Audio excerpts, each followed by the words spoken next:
Are you ready? Oh, I'm ready. Are you ready? I'm ready. Are you ready? Let's do Let's this. do this thing, man. The League Podcast. Yeah. How's it going, guys? This is Dylan and Jay with the League Podcast. We're back. What's up, Jay? Nada, man. We're in the playoffs now. The season has gone by Playoffs. so quick. So here we are. Oh man, And I just can't believe these crazy games over the weekend. That was insane. On top of your Rams, obviously. that was disappointing. I was there, and it was great experience. Who knows the next time LA will be in the playoffs? Hopefully next year, but you just never know with the NFL. So it was awesome to go experience that. I actually met Stedman Bailey, our boy SB12. Shout out. B12. Pretty West cool. Virginia. Got a picture with him. If you guys didn't know, he was shot multiple times a couple years back, and it's pushed him back a little bit. But he's striving to get back into the NFL. He's working out hard, and hopefully sooner than later we see him make a great comeback. That would be incredible. Not only was he was shot in the head. I mean, that was incredible. It would be an incredible comeback story. Even if he doesn't, it's an incredible story as is that he's back, a part of the team. And But he's alive. He's alive. Alive and well, man. Exactly, man. It's cool you're It's able to meet him. We've been talking about Stedman the day, and he was in college. We were talking about Stedman. Him and Tate. Yes, sir. I mean, man, that was a great trio. It was, man. They did work. So that sucks they lost still. Sorry, Atlanta just looks hot. Atlanta looks good. They look good. They have the pieces. I mean, if they play at that level, I don't see anyone beating them. Maybe the Patriots, but I do. I think the Saints are Saints. I mean, any team. It's a playoffs, man. You just never know. But best teams in right now, And Atlanta has, one thing that I've just been thinking about is LA just has no playoff, really experience, So they with this team, so Atlanta having that playoff experience is just, I think, what beat them, because I think the LA could have went far in the playoffs. I think they could beat a lot of the teams in the playoffs. They have a great team. So I think it's just getting there. And I think every year they're going to continue to get better and better. So yeah, absolutely. It's good. At least there's hope for you, Hey, we made the playoffs. You go from, 4-12 to 11-5. I'll take that any day, man. I'll take any day. What are the odds that the Packers didn't make the playoffs this year? Man. Obviously, injuries just goes to show you how much one injury can affect the whole team, and I guess 10 other injuries. Our whole team gets riddled every year. And that's what sucks is a lot of people, will rip on a team because they suck or whatever. But as you've seen with the Packers, as you've seen with the Cowboys this year, injuries can really hurt your team. And that's what's really killed the Rams, in the past few years is injuries. I'm not saying they're Super Bowl bound those past few years, but they've always been on that cusp of 7-9, 8-8. That whole joke with Jeff Fisher, and it was true. But we had Sam Bradford. He was supposed to be our guy. He got hurt. We had Nick Foles. He just downright sucked. And who's Nick Foles? Speaking of him, crazy spot going into week 1 of playoffs. Bye. Not confident in him. No. Yeah, man. never mind. But we'll get into that. Exactly. So, it's been a great year so far of football. By the way, congratulations, Jake beat everyone. He's a champion in the league. I've been waiting to get to that because we had Tyler Cedroff most of the year on our segment talking about the beast, the best of the best. Don't listen to anybody. We actually, I think, got first, second, third. Did we not? We did. That's pretty funny. So it goes to show we know our stuff. We know our stuff. But who knows it the most, and who should you listen to the most at the end of the day? Your boy. Jay. Well, it depends on who you're talking to, because if you make a bullshit trade for Todd Gurley, then of course you're going to win the playoffs when Todd Gurley averages 50 points a playoff game. So hey, if you listen to me, the best, man. If you listen to me early in the podcast, early in the year, I talked about guys that you can get stuff from that you just you work it and you keep working it, and if they want somebody back, give it to them. In my case, somebody wanted Duke Johnson, and I was able to turn Todd Gurley out of the trade. Obviously, I had to give up Zach Ertz. He was the number 1 tight end at the time. He was also hurt at the time. Hold on. No. A Q popped up. No, he had not missed the game yet. I traded him before he had missed the game and was before he was confirmed even out. It was the right move, though, obviously, at the end of the day. And Dylan and Tyler and everyone else will probably go back and forth on whether it was fair, but whatever. I got Todd Gurley. He helped me win a championship, but I dealt with crazy injuries all year too. Obviously, had Deshaun Watson. I thought was going to take me to a championship. That I'm sure hurt a lot of people this year. So dealing with injuries. Dylan, though, persevered through some. I think you should win the MVP this year because man, it was rough. You had a hard year, injury after high after the lowest of lows. I mean, you thought you had gems on the waiver wire, and then another injuries. I really give it to you. You went through a lot this year. But that shows that if you play the waiver, I mean, it's easy to make it. You just have to be on there. And a lot of guys in our league, they think too highly of the players they have, and they just hold on to them. And I mean, I do the same thing, but when you got to cut them, you got to cut them. Don't be afraid to cut if they're not producing. And, man. But congrats, Jay. Thank you. I appreciate it. Next year, I'm coming for you. Coming in hot. We'll see. That keeper league's nasty. I got Todd Gurley and Le'Veon Bell now. DeAndre Hopkins, luckily, I got him to be able to go back into the pool. So hopefully, not saying anything. I hope no one steals him, but I want him back. Well, hopefully I don't get him from you then. You should have never let go of him in the first place. Yeah, no. That's fucking brutal. Anywho, so obviously today, we're going to be talking about a lot of stuff, but follow us on all of our social media outputs at theleague.podcast on Instagram and on Facebook, at theleaguepod on Twitter. Please follow us, like us on Facebook, get us subscribe to us on YouTube, all that good stuff. Turn on post notifications. I'm telling you, we're bringing the heat. Right, Dill? Yeah, you guys need to be ready. I mean, we got all kinds of things coming to you this offseason, but for right now, let's talk about the playoffs. Let's talk about the teams that played, that lost, that won, and let's talk about this week coming up. That was crazy. Crazy game. Maybe let's get started on that first game, Kansas City and Tennessee. I mean, 21-3. That's all I got to say. I mean, how many of you guys turned off that channel at halftime, huh? Thought it was done. That was I give it up to Mariota. I was just gonna say, man, all the props to Mariota. Everyone's writing them off, and including myself. And he came out big, and he was ready. Same with Derrick Henry. Huge game. Huge game, and really helped them. I mean, but for Mariota, down 21-3 at halftime, he threw 3 touchdowns in the second half. One of which to himself. I mean, that was a crazy finish to that game. First ever, receiving touchdown and passing touchdown. Dude, imagine fantasy points right there. That's you can't ask for anything more. That's 2 touchdowns in one. Are you serious? That's a 12-point play, not even including the yards.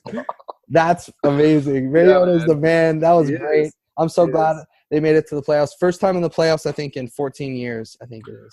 I think it was 10 or 8 or 10 or something like that. Well, regardless. Maybe it was first did they play at home? I don't know. There was a ton. No.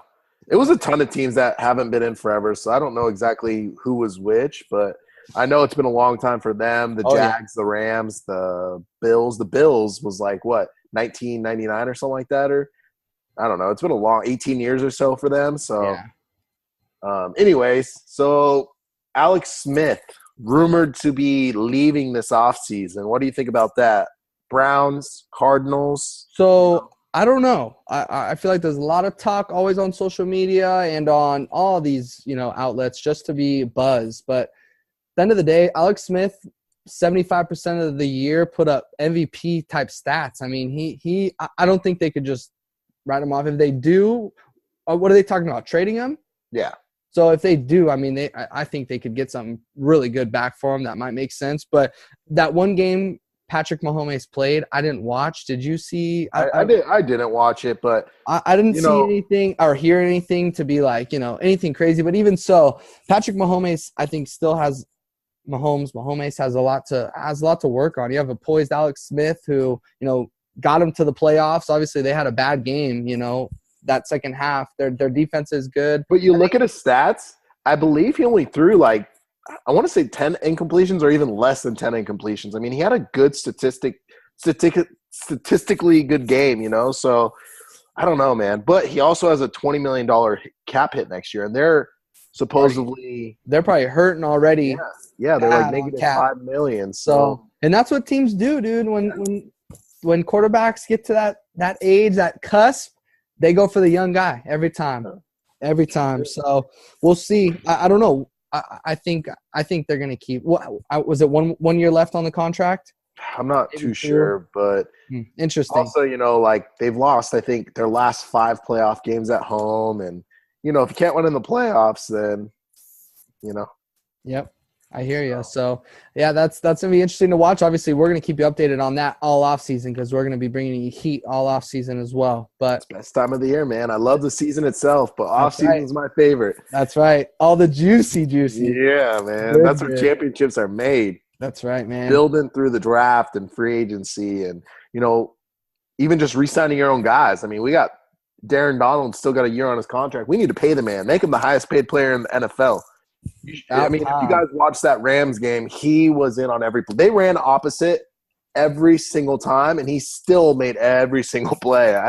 90% of offenses are just going to key in on Aaron Donald and try and get the ball as far away from him as possible. So, I just can't believe him, man. He's so fast and so strong. Like nobody can block him. Nobody can. This is the year for the Rams to sign. Don't they have 50, 60? 50 plus mil. 50 plus mil. So why wouldn't they just lock him in for a lifetime contract? I know, man. They need to. He's the best player on the team, arguably one of the best players in the league. So I think that transitions pretty good into our next game, Atlanta versus LA. Unless you had any points you wanted to get on that last game. What a thriller. It was just a Kansas City started out hot and they blew it. They absolutely blew it. I actually was at the Rams game, so I was kind of watching the game, kind of not. But it's just I'm really happy for Tennessee, really disappointed in Kansas City. Well, I feel like any of these games that end up like that is the team thinks they win it. They thinks it's already won, and they go out in the second half and it's just written off and they feel like that. I don't know. The other team's obviously battling, so it's just Tennessee was fighting, scratching, clawing, and they did it. I was like, oh, man, that was awesome. So I love those games, man. I truly do love those games. And, I mean, it was a good game. And, I think the Rams-Falcons game was even better. It was, the score seemed a little – the score doesn't define the game. 26-13. Rams got down 13-0 pretty quickly, and – we're playing from behind. And the biggest thing that Kurt Warner said was, as a young team with no experience, it's so important to get ahead. If you get ahead, you have to. Yeah, you have to. Or else you're playing from behind. Everyone starts, freaking out, trying to do too much, taking over the game. And that's kind of what happened. But at the same time, it was just bad turnovers, turning the ball over twice inside the red zone and giving them free 10 points within a few minutes in the game. That's going to kill you every single time. And if you can't get any turnovers on them, and I mean, Matt Ryan was doing a great job of scrambling around, not getting sacked. We sacked him a couple times, but I mean, he was avoiding sacks, getting the ball out. And I mean, you could only cover guys for so long, like Julio, especially talking to Julio Jones and a smaller. I just feel like they're two in the same receiver. Those guys right there, Sanu and Julio. So, in game flow, when you have a possible MVP Todd Gurley and you can't really run the ball because you're playing from behind, and the way the game flow went, it just it didn't go in LA's favor, which just is unfortunate because we were all rooting for him on this end, that's for sure. But I want to ask you a question.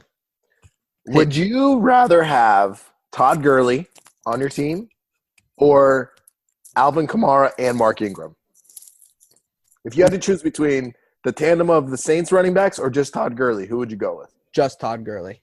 Yeah? Every day. So, I was asked that question, and I answered the same way. Obviously, I'm a Rams fan. But after being at the game and really seeing – Todd Gurley plays a lot, but when he comes out, it really does hurt our offense. We go one-dimensional, and everyone knows we're going to pass it. And even when, Brown came in the game to run, he ran a couple times. They blew it up, And having Alvin Kamara and Mark Ingram switch in and switch out, obviously it's a little easier to game plan because Alvin Kamara's probably getting a pass and Mark Ingram's coming in to run it, but they stay fresh. And I think that's why they're so successful with switching them in and out, even putting them in at the same time. I don't know. I mean, obviously I'd rather have just Todd Gurley because he's amazing. Well, if you had both of them, and obviously I don't think you could even get both of them because maybe Mark in the second round, Kamara. Well, I'm saying it like real life.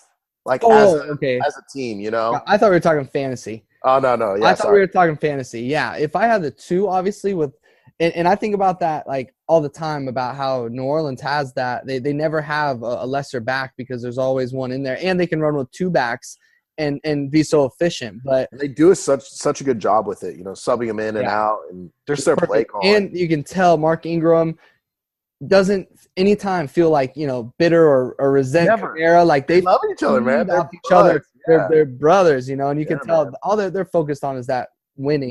Winning championships and seeing that's what scares me about New Orleans is that team is hyped. That's a young team, also with poised veterans and a coach like Sean Payton, a Super Bowl winning coach, a Super Bowl winning quarterback, an MVP quarterback. I mean, that team has so many pieces that just really scare me at the end of the day. Like just like we were talking about before, or you and I off air. Jacksonville with that defense, they just have so many of those pieces that I don't think they're there yet. But man, New Orleans definitely scares me, and Jackson's defense as well really scares me. But what I've always been told growing up is defense wins championships. Yeah, it scares me in a good way. That's what I meant. Jacksonville, I mean, like we talked about earlier, I can't give you a straight answer and tell you Jacksonville is going to win this weekend, but I mean, the way they played, obviously the Bills' offense isn't the Patriots, or I'm sorry, the Steelers. They're playing Steelers this week. But the Jags have the Steelers' number. They beat them earlier this year, Sure. And they have the defensive weapons to stop the offensive weapons. I mean, you got arguably the best running back and receiver on the Steelers, but you got arguably the best corners in the league. You got arguably the best defensive line, some great inside linebackers. I mean – I would take that defense all day, I mean, definitely. I had them. I actually had them as a defense in the very beginning of the year. Yeah, me too. Or actually, I drafted them this year, and I dropped. Really? Yeah, I drafted them and dropped them, and then you dropped them, and then your dad picked them up and rode them the rest of the year. And they scored more points than they had so many players. 20-point, count their 20-point games. I was just like, the amount they had, but. So, yeah, obviously, where were we? Atlanta versus LA still? So, Atlanta, LA, I mean, good game. Yeah. Obviously, super disappointed, but the Falcons, they were the better team. So, they deserve the win. I'm not going to sit here and make excuses for the Rams because they made a lot of mistakes, a lot of drops. They had the home field advantage. I mean, but technically, going to the Rams game, it's not so much home field advantage. Oh, yada, yada. Whatever. I think it doesn't. I mean, you get tons of other team. But, I mean, it was cool. There were a lot of fans. I mean, the stadium was packed. I've never seen it so – I'm sorry. The first game against Cowboys in preseason when they first came had more people, but this was the most packed game since then. And it was pretty loud. We had those towels, nice. taking them around. It was cool, but, they just don't get that loud. And, when you're not in a dome, it doesn't keep all the sound in. So it just – my voice was like, I almost passed out a couple times from just screaming so much and blood rushing to my head. Imagine. I was like, all right, I got to sit down. Seriously, I was hurting. I had to take deep breaths and stuff. But yeah, man, I mean, LA versus Atlanta. Congrats, Falcons fans. Brett Swinford, I don't like you very much, but You almost had to get a tattoo. Brett, you should have taken that bet. Dylan told me about that bet, man. But anywho. LA Rams show a lot of hope. I think you're going to be able to look in the future and be happy with the team. So I think going into the next game, Buffalo. So those were the two Saturday games. Yeah. Right? Yes. So going into Sunday, we got Buffalo versus Jacksonville. Man, that was a doozy, a dud. It was boring. It was a pretty boring game. Blake Bortles threw for 86 yards and rushed for 87. Yeah. I mean, that's insane. I don't know if it was more of a defensive or just offenses were that bad. I mean, I think it was just they both have good defenses, It really is, and just obviously it was a close game down to the end, bad penalties against the Bills at the end. Tyrod going down obviously didn't help nobody. Yeah. That really hurts the team. And when you got corners like Bouye and Ramsey, I mean, against the Peterman. Ramsey to seal the deal like he did. I mean, that guy is a baller, to say the least. I mean, oh, yeah. I love the Jags defense. I love watching them play just because their defense is so good. It's like watching the Steelers offense or the Patriots offense. It's just that exciting watching them play. But Blake Bortles is so up and down. That's the most nerve-wracking part. I don't think their offense is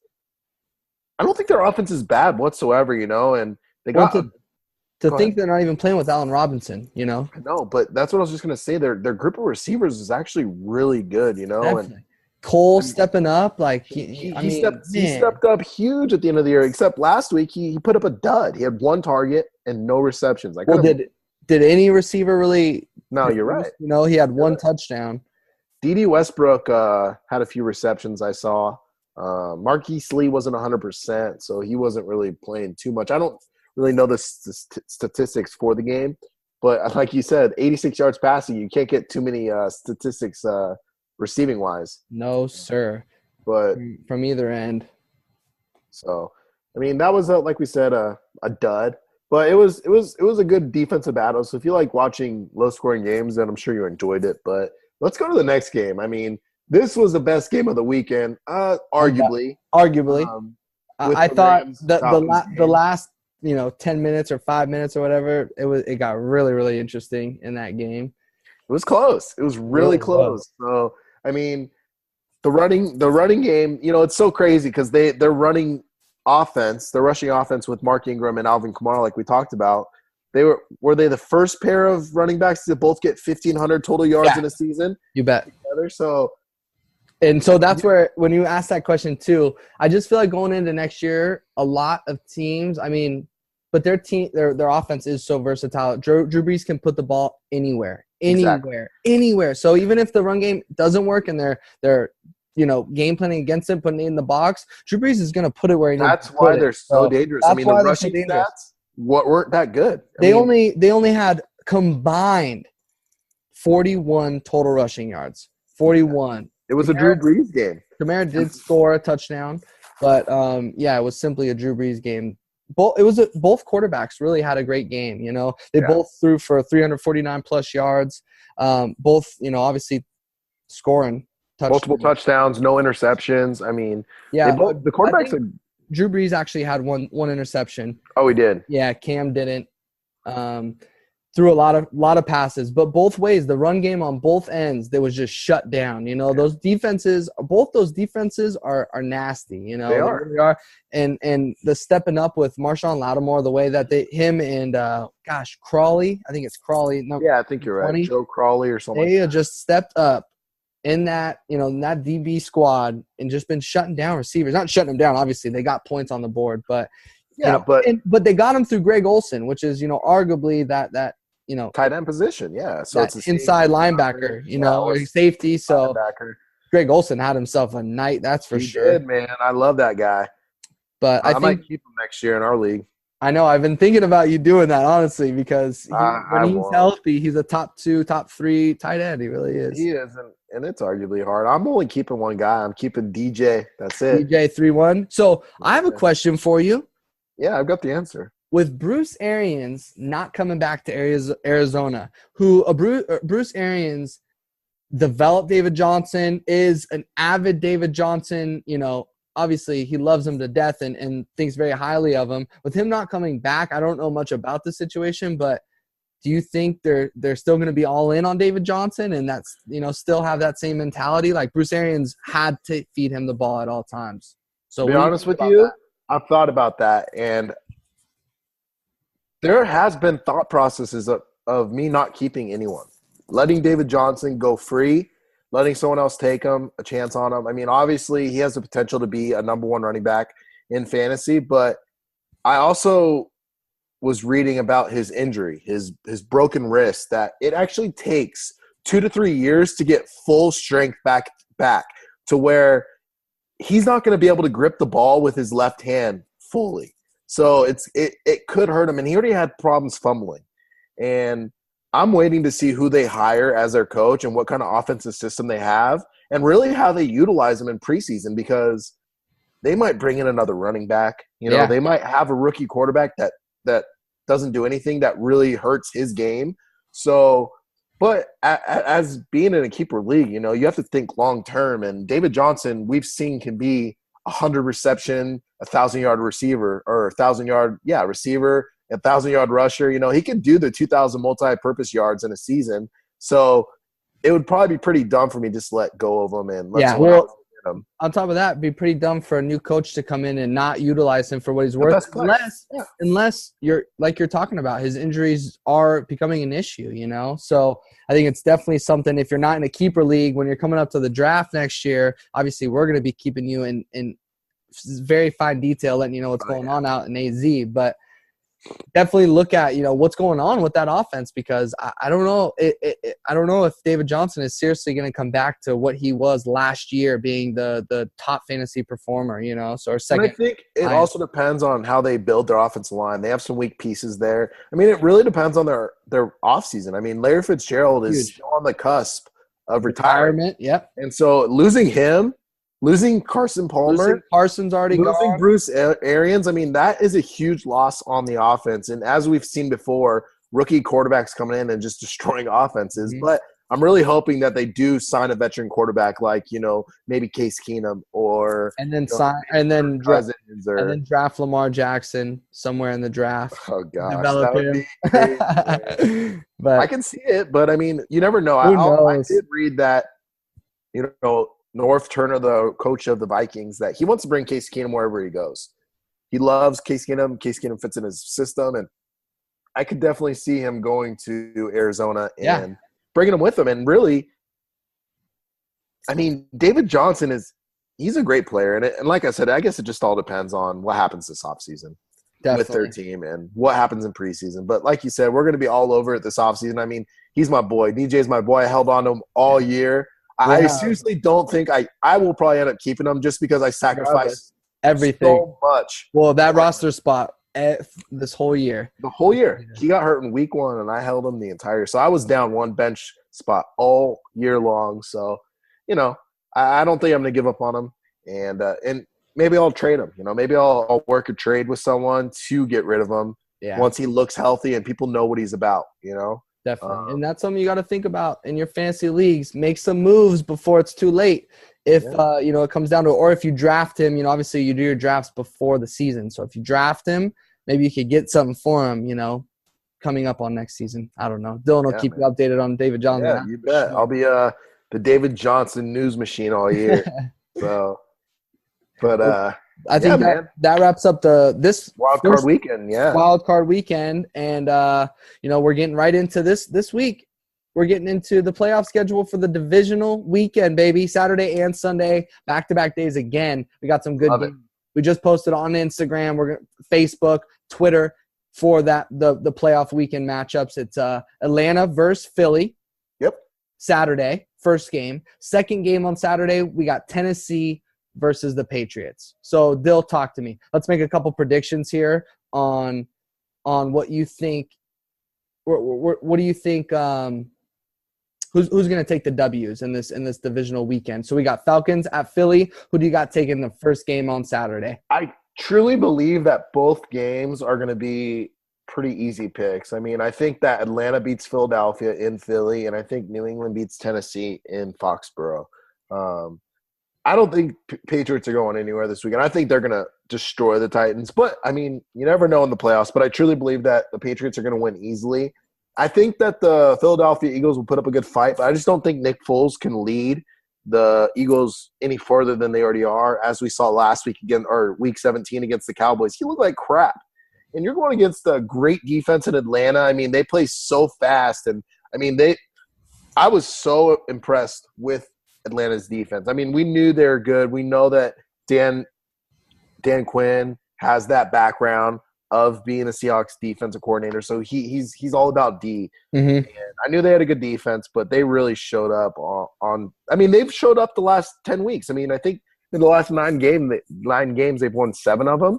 So, I mean, they're hot. The Falcons are hot. Yeah, any team going into the playoffs hot are dangerous. And a team that has playoff experience. You just dealt with the Rams who don't have the experience. Eagles, they're a young team too. They don't have that playoff experience together by any means, So I think, just like you said, Falcons are going to steamroll them as well and be on their way, to the conference championship, almost the Super Bowl. But then they're playing, who I agree with you, New England Patriots will take that other game as well against the Titans. But we got to watch the weather because, man, last I saw, New England was a snow globe. So, But I bet New England's praying for that. No, I Tennessee, know. they don't get anything like that. So it's definitely in New England's favor. But snow games, I mean, really anything could happen. I mean, snow games are insane. Obviously, it's definitely in New England and Bill Belichick's. That's their forte. Like you said, they're praying for that because Tennessee is built to run. that's They're what I mean. built They to run the have ball. a Derrick Henry who's just can pound it out. If they need to get on the ground, New England's defense all year has had its holes. Yeah, they are getting it together at the end of the year, but I think Tennessee is definitely gonna fight for a win this game, a road win that they're just like last week, come from behind and maybe Mariota can lead them to win. So I'm definitely not counting out Tennessee this weekend. I am counting out the Eagles. I don't think they're gonna get a win. I'm looking forward to that Saturday night game though, Patriots versus Titans. Unless the Eagles defense steps up big and can cause turnovers, because that was the biggest thing with the Rams over the weekend. They couldn't get turnovers. That's what killed them. So I think whoever wins the turnover game in that game is going to come up on top. Philadelphia they have a true home field advantage being in Philadelphia. I mean, those fans are some of the best in the league. So, I mean, Philadelphia could surprise a lot. And you don't know what kind of Nick Foles you're getting. Nick Foles came out after the Carson Wentz injury, had an amazing game, threw 3-4 touchdowns or something like that. Yeah. And then comes and throws a dud, a couple duds in a row. So it kind of makes you nervous, but he has had a week off. With just preparing. Yeah, exactly. So I do think that Philadelphia could shock us, but I do think Atlanta's too hot right now, and I don't think anyone's going to beat them. Only team that I think can beat them is a Minnesota or New Orleans, and that I don't know. That's what I love about the playoffs. You just it's the best teams going head and head. So yep. I love it, man. I love playoff football. It's Definitely. a shame that neither of our teams are in now, but I'm just devastated. I didn't really even get to touch on the fact that I can't even fathom the fact that the Packers aren't even in the playoffs. I'm looking at jerseys just on the wall, like just wanting to shed tears, But I'm just excited to get Aaron Rodgers healthy. We're making all types of changes in our front office. I love it. Thompson's now being an advisor for the team. New GMs coming in the building. Luckily, Mark McCarthy's still with us. I think that's going to help out a lot. So he just got signed to a new contract too. So I did promise Jared Gano that I would root for the Saints with him this offseason. So I will choose the Saints to go to the Super Bowl. I'm going with Saints and – hold on. We didn't even talk about – let's get there. I'm sorry. Yeah, you're right. Let's talk about Sunday nights. Sunday's divisional games, and then we'll get to Super Bowl predictions, man. Let's do it. Sunday we got Jags versus Steelers. I think because of Jags D, this is gonna be a closer game, but Steelers offense is too potent. They have a great defense as well, and Jaguars offense, like we talked about already, there's nothing to be overly over the moon about. So I do see it being a close game, but I think Steelers come out on top in this one. I do too, especially with all of Big Ben's playoff experience, like you talked about earlier. Playoff experience can come in effect. I mean, not always, crucial. But Big Ben's been to the big game multiple times. His multiple championship rings. He knows what it takes to win a championship. Blake Bortles, on the other hand, he doesn't. And can this defense carry them to the championship? I think so. I truly do. But it truly all depends on how Pitt comes out. If Pittsburgh comes out firing on all cylinders with Le'Veon Bell, Antonio Brown, Juju Smith-Schuster, I mean, they can be unstoppable. Yeah, man. I think actually Juju and Martavis Bryant are going to be huge parts of this win because they have to. They have to be because you have arguably the two best corners. Whoever's on Antonio Brown are just as good as that best corner on another team. So, mind you, Antonio does play the slot a lot, but I guarantee one of those guys are following him. I guarantee it. Oh, for sure. I think Martavis. I mean, realistically, the cool thing about those duo, you don't have to get followed. They don't have to follow anyone because they're so good. They're going either side. They're getting shut down by somebody. But you're talking about the best on the league versus best in the league. I think it's gonna be an amazing matchup. I'm really excited for that game. Just to, just like you talked about, the Jags D is just fun to watch itself. you explained the Jags D as the Steelers offense, and look at that. Like I know, man. this week, so that'll be a really cool game to watch. I do have the Steelers though, at Heinz Field. That's a hard place to win at in the regular season. It's a really hard place to win at in the playoffs. The playoffs. So playoffs, man. I think we do both agree that the next game, Sunday Night Football, Saints versus Vikings, Saints are taking that W. But it is in Minnesota. They do have another true home field advantage. And Vikings are the team. They had the first round bye. Saints didn't. I don't know. This could be another really close game to end the Sunday night. It could be another Carolina, New Orleans game. Just to keep it rolling. No, man, and I agree. And they've got the home field advantage, but also the Super Bowl is in Minnesota. Don't you think that those guys are even hungrier because of that? Oh, yeah. No one's ever played at their own home stadium for the Super Bowl. I mean, I would love to see it. I would love to see the Vikings win and make the Super Bowl. If the Vikings beat the Saints, I think they're in. I think next week they'll take it again. I don't think that I don't know, man. I just think that they're going to have that momentum. But at the same time, if the Falcons win – what I saw in the Falcons, it made me respect them a lot more. I was a little nervous when the Falcons won Week 17 and clinched their playoff spot. I got really nervous because I didn't want to play them. I really wanted to play like a Seahawks or someone else. I didn't want to play the Packers. The Packers. I would have. So like I said, man, it's just tough. It's really tough to really say who's gonna beat who, but yeah. It's going to be a good game. That's really what I care about. I'm really looking forward to this week's matchups. Down to the wire here. Only 4 games left. I mean, this weekend before it all really is down to the wire. So I just am excited. I can't wait, like you said, for off season. We got some big things coming, So you got to stay tuned at theleague.podcast on all social medias, at theleaguepod for Twitter. Everything else at theleague.podcast. I had a great time today, man, always. Absolutely, man. And, like you had mentioned, we've mentioned a few times in this pod, you guys got to stay tuned. You really got to subscribe to us on YouTube. We're actually going to start putting out video footage of all of our podcasts, and we're going to be covering everything from draft prospects to free agency to team news to whatever it may be, fantasy, all about fantasy, but we're going to go way more in depth than just fantasy. We're not just covering that. We're giving you everything. Everything. How injuries go during the offseason. I mean, we're talking every aspect of the NFL, from head office changes to literally everything. So I can't wait to contract numbers. I mean, everything. We want to dive deep into every team, do our research, and keep you guys informed, give you the information you need to not only win fantasy football championships, but to be absolutely, info knowledge enthusiasts when it comes to you on the streets talking about football.